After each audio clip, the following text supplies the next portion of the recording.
Hello friends, welcome to my channel.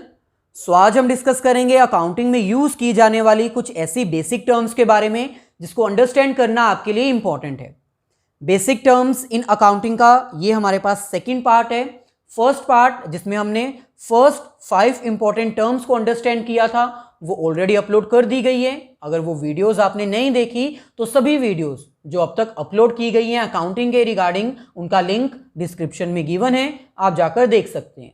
अगर first time channel पर आए हैं तो प्लीज़ इसको सब्सक्राइब कर लीजिए, साथ में जो बेल आइकन अपेयर होगी उसको भी क्लिक कर दीजिए ताकि फ्यूचर में जब भी हम कोई वीडियो अपलोड करें उसका लिंक आपको मिल जाए। आज इस बेसिक टर्म्स के सेकंड पार्ट में हमें अपनी नेक्स्ट 5 बेसिक टर्म्स को अंडरस्टैंड करने। फर्स्ट हमारे पास आती है sales, second revenues, third expenses, fourth expenditures और फिफ्थ प्रॉफिट्स। चलिए स्टार्ट करते हैं। स्टार्ट करने से पहले अगर अब तक आपने लाइक नहीं किया तो प्लीज हमारी वीडियोस को लाइक करके अपने सभी क्लासमेट्स और फ्रेंड्स के साथ शेयर कर दीजिए।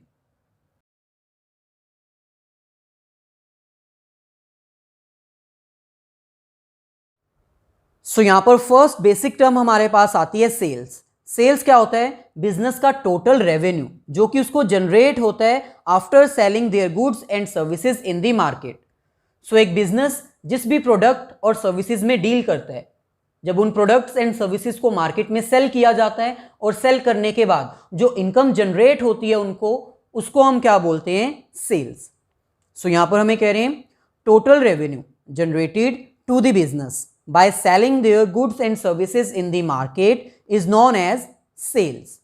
वो टोटल रेवेन्यू जो एक बिजनेस अर्न करता है, जनरेट करता है after selling their goods and services in the market, उसको हम क्या बोलते हैं? सेल्स। अब यहां पर सेल्स का एग्जैक्ट मीनिंग अगर आपको बताया जाए तो वो टोटल रेवेन्यू जिसमें कैश सेल्स भी इंक्लूड की जाती हैं और क्रेडिट सेल्स भी इंक्लूड की जाती हैं। इट मीन्स वो सेल्स जिसके बदले में आपको कैश रिसीव हुई है वो भी हम इंक्लूड करेंगे सेल्स में, और वो आइटम्स जिसको आपने सेल तो किया है लेकिन आपको अमाउंट अभी नहीं मिली, फ्यूचर में मिलेगी, उसको भी हमें सेल्स में इंक्लूड करना होता है क्योंकि sales means total sales, total revenue.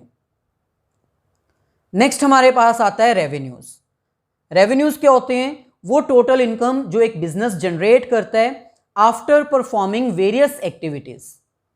अब यहां पर हमें ये अंडरस्टैंड करना होगा सेल्स में हम सिर्फ गुड्स एंड सर्विसेज को ही इंक्लूड करते हैं।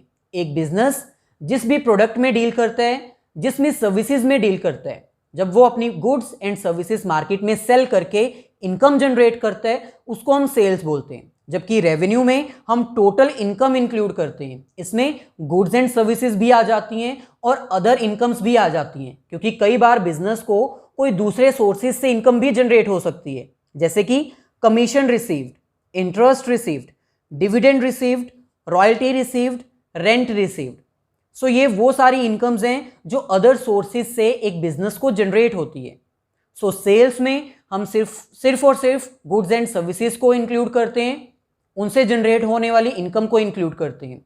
जबकि रेवेन्यू में हम टोटल इनकम इंक्लूड करते हैं जिसमें गुड्स एंड सर्विसेज की इनकम तो आती ही है, साथ में अदर सोर्स की इनकम को भी इंक्लूड किया जाता है। यहां पर हमें कह रहे हैं it is the total income of a business generated from different activities performed by them. It includes sale of goods and services, other incomes like commission, interest, dividends, royalties, rent received. Revenue एक total income है जिसमें कि goods and services को sale करने से जो income generate होती है वो तो इंक्लूड की ही जाती है, साथ में अदर सोर्स से जनरेट होने वाली इनकम को भी इसमें इंक्लूड किया जाता है। नेक्स्ट हमारे पास आता है एक्सपेंसेस। अब सिंपल है, अगर एक बिजनेसमैन बिजनेस एक्टिविटीज परफॉर्म कर रहा है तो उन एक्टिविटीज को परफॉर्म करने के लिए एक बिजनेस को कुछ एक्सपेंसेस इंकर करने होंगे, पेमेंट करनी होगी, कॉस्ट बियर करनी होगी। वो कॉस्ट, वो पेमेंट जो एक बिजनेसमैन पे करता है अपनी बिजनेस एक्टिविटीज को परफॉर्म करने के लिए, बिजनेस में रेवेन्यू जनरेट करने के लिए, प्रॉफिट अर्न करने के लिए, उसको हम क्या बोलते हैं? Expenses. Payments made by the business for earning revenue are called as expenses. Simple है, अगर आप किसी भी प्रोडक्ट में डील करते हो तो उन प्रोडक्ट्स को पहले मैन्युफैक्चर करना होगा, और मैन्युफैक्चरिंग करने के लिए आपको वेरियस एक्टिविटीज़ परफॉर्म करनी होगी, और उन एक्टिविटीज़ को परफॉर्म करने के बदले में आपको पेमेंट करनी होगी। सो वो पेमेंट जो एक बिजनेस पे करता है बिजनेस में रेवेन्यू जनरेट करने के लिए, एक्टिविटीज़ परफॉर्म करने के लिए, उसको हम क्या बोलते हैं? Expenses. Payments made by the business for performing their activities is known as expenses. वो सारी पेमेंट जो एक बिजनेसमैन को पे करनी होती हैं अपनी एक्टिविटीज़ को परफॉर्म करने के लिए, उसको हम क्या बोलते हैं? Expenses. For example, wages paid to the labour for their work. अगर हमने लेबर हायर की है तो उनके वर्क के बदले में हमें उनको पेमेंट करनी होगी, वेजेस पे करनी होंगी या फिर सैलरीज पे करनी होंगी। सो ये सारे बिजनेस के एक्सपेंसेस होते हैं। Electricity bill payments, telephone charges etcetera. Next हमारे पास आता है एक्सपेंडिचर। एक्सपेंडिचर एक ऐसी अमाउंट होती है जो कि बिजनेस को पे करनी पड़ती है फॉर परचेजिंग देयर एसेट्स और पेइंग देयर लाइबिलिटीज। सो यहां पर हमें ध्यान रखना है कि अगर एक बिजनेस कोई एसेट परचेज करता है तो उसको हम एक्सपेंसेस नहीं बोलते, उसको हम एक्सपेंडिचर बोलते हैं, क्योंकि ये वन टाइम एक्सपेंडिचर होता है लॉन्ग पीरियड के लिए। दूसरी तरफ अगर एक बिजनेस अपनी लाइबिलिटीज को पे करता है, मान लीजिए अगर एक बिजनेस ने लोन लिया था 20 लाख का और वो 20 लाख की रीपेमेंट कर रहा है, इन दैट केस उसको हम एक्सपेंसेस नहीं एक्सपेंडिचर बोलेंगे।